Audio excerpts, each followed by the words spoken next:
ಏನೋ ರಾಜ್ಯದಲ್ಲಿ ಮೆಟ್ರೋ ದರ ವಾಕ್ ಸಮರ ನಡೀತಾ ಇದೆ. ಮೆಟ್ರೋ ದರದ ವಾಕ್ ಸಮರ ನಡೀತಾ ಇದೆ. ಬೆಂಗಳೂರು ಮೆಟ್ರೋ ರೈಲು ದರ ಏರಿಕೆಗೆ ರಾಜ್ಯ ಸರ್ಕಾರವೇ ಒತ್ತಡ ಹೇರಿತ್ತು ಅಂತ ಕೇಂದ್ರ ಸಚಿವ ಎಚ್.ಡಿ. ಕುಮಾರಸ್ವಾಮಿ ಶನಿವಾರ ಬೆಳಗ್ಗೆಯನ್ನು ಹೇಳಿದರು. ಸುದ್ದಿಗೋಷ್ಠಿ ಮಾಡಿಸಿ ಹೇಳಿದರು. ಹಾಗೂ ಅದರ ಬೆನ್ನಲ್ಲೇ ನಿಖಿಲ್ ಕುಮಾರಸ್ವಾಮಿ ಅವರು ಸುದ್ದಿಗೋಷ್ಠಿಯಲ್ಲಿ ಸಂಬಂಧಿತ ದಾಖಲೆಯನ್ನು ಬಿಡುಗಡೆ ಮಾಡಿದರು. ಆದರೆ ಮಧ್ಯಾಹ್ನದ ಹೊತ್ತಿಗೆ ಎಕ್ಸ್ನಲ್ಲಿ ಪೋಸ್ಟ್ ಮಾಡಿದ ಬಿಜೆಪಿ ಸಂಸದ ತೇಜಸ್ವಿ ಸೂರ್ಯ ದರ ಏರಿಕೆ ಮಾಡುವುದಕ್ಕೆ ಕೇಂದ್ರ ಸರ್ಕಾರ ತಡೆ ನೀಡಿದೆ ಅಂತ ಹೇಳಿದ್ದಾರೆ. ಇನ್ನು ಈ ಒಂದು ಮೆಟ್ರೋ ದರದ ವಾಕ್ ಸಮರದ ಬಗ್ಗೆ ರಾಜಕಾರಣಿಗಳು,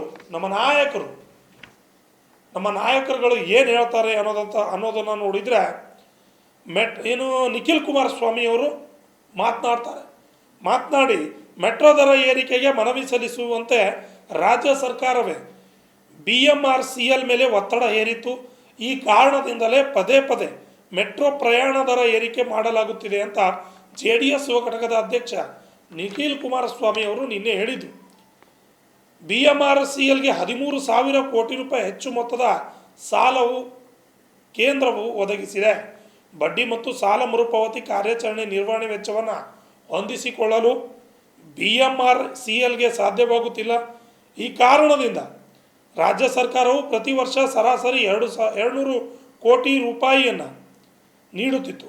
ಕಾಂಗ್ರೆಸ್ ಸರ್ಕಾರ ಬಂದ ನಂತರ ಅದನ್ನು ನಿಲ್ಲಿಸಿದೆ. ಗ್ಯಾರಂಟಿಗಳಿಂದ ದಿವಾಳಿಯಾಗಿರುವ ಕಾಂಗ್ರೆಸ್ ಸರ್ಕಾರ ಶ್ಯಾಡೋ ಕ್ಯಾಶ್ ಸಪೋರ್ಟ್ ಬದಲಿಗೆ ದರ ಹೆಚ್ಚಳ ಮಾಡುವಂತೆ ಒತ್ತಡ ಹೇರಿದೆ ಅಂತ ಅವರು ವಿವರಣೆಯನ್ನು ನೀಡಿದ್ದಾರೆ.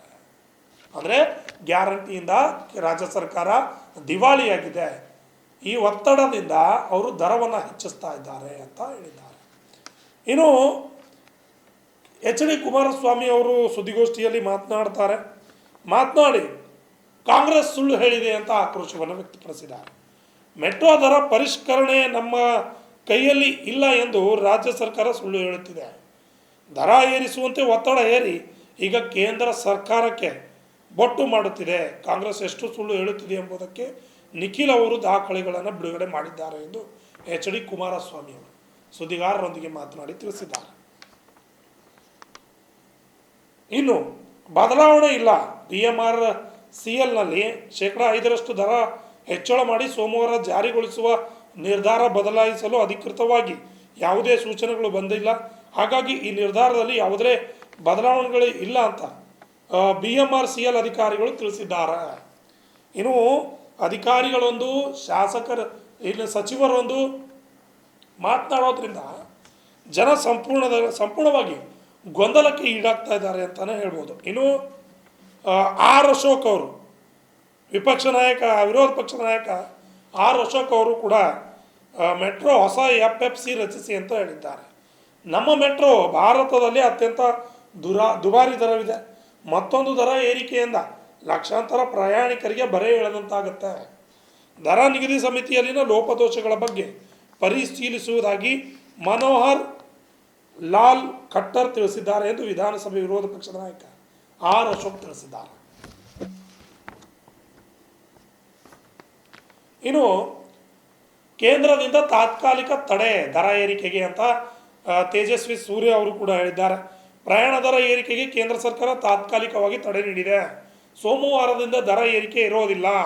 ಕೇಂದ್ರ ನಗರ ವ್ಯವಹಾರಗಳ ಸಚಿವ ಮನೋಹರ್ ಲಾಲ್ ಖಟ್ಟರ್ ಅವರು ಈ ಸೂಚನೆ ನೀಡಿದ್ದಾರೆ ಅಂತ ಬಿಜೆಪಿ ಸಂಸದ ತೇಜಸ್ವಿ ಸೂರ್ಯ ಅವರು ಹೇಳಿದ್ದಾರೆ. ಇನ್ನು ಪ್ರಯಾಣ ದರ ಏರಿಸುವ ನಿರ್ಧಾರ ವಿರುದ್ಧ ತಕ್ಷಣ ಮಧ್ಯಪ್ರವೇಶಿಸುವಂತೆ ಸಚಿವರನ್ನು ಕೇಳಿಕೊಂಡಿದ್ದೆ. ಒಂದು ವಾರದಿಂದ ಈ ಬಗ್ಗೆ ಸಚಿವರೊಂದಿಗೆ ಚರ್ಚಿಸಿದ್ದೆ. ಇದಕ್ಕೆ ಸ್ಪಂದಿಸಿರುವ ಸಚಿವರು ದರ ಏರಿಕೆ ಜಾರಿ ಮಾಡದೇ ಇರುವಂತೆ ಅಧಿಕಾರಿಗಳಿಗೆ ಸೂಚನೆ ನೀಡಲಾಗಿದೆ. ಇನ್ನು ಸೋಮವಾರ ಅಧಿಕಾರಿಗಳೊಂದಿಗೆ ಸಭೆ ನಡೆಸಲಾಗುವುದು ಅಂತ ತಿಳಿಸಿದ್ದಾರೆ.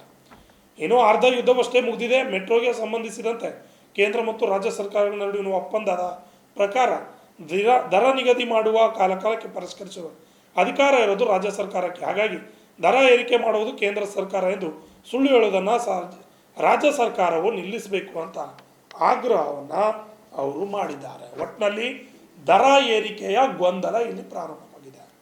ಮೆಟ್ರೋ ದರ ಏನಾಗ್ತಾ ಇದೆ, ಪ್ರತಿ ಬಾರಿಯೂ ಕೂಡ ಏರ್ತಾನೆ ಹೋಗ್ತಾ ಇದೆ. ಜನಗಳು ಆಟೋ ಇಂದ ಮುಕ್ತಿ ಪಡಿಬೇಕು ಅಂತ ಮೆಟ್ರೋಗೆ ಬಂದಿದ್ದಾರೆ. ಈಗ ಮುಂದಿನ ದಿನಗಳಲ್ಲಿ ಈ ದರ ಏರಿಕೆ ಮಾಡ್ತಾ ಹೋದರೆ ಇನ್ನು ಮೆಟ್ರೋ ಇಂದ ಮುಕ್ತಿ ಪಡಿಬೇಕು ಅಂತ ಆಟೋಗೆ ಬರೋದೇನು ಭಾಳ ದೂರ ಇಲ್ಲ.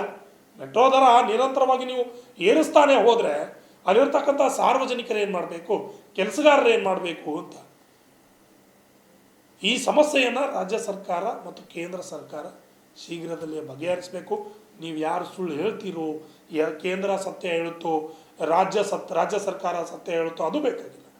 ಜನರಿಗೆ ಒಳ್ಳೆಯ ರೀತಿಯಾದಂತಹ ಒಂದು ಮೆಟ್ರೋ ಪ್ರಯಾಣ, ಸುಖಕರವಾದ ಮೆಟ್ರೋ ಪ್ರಯಾಣವನ್ನು ನೀಡಬೇಕು ಅಷ್ಟೆ.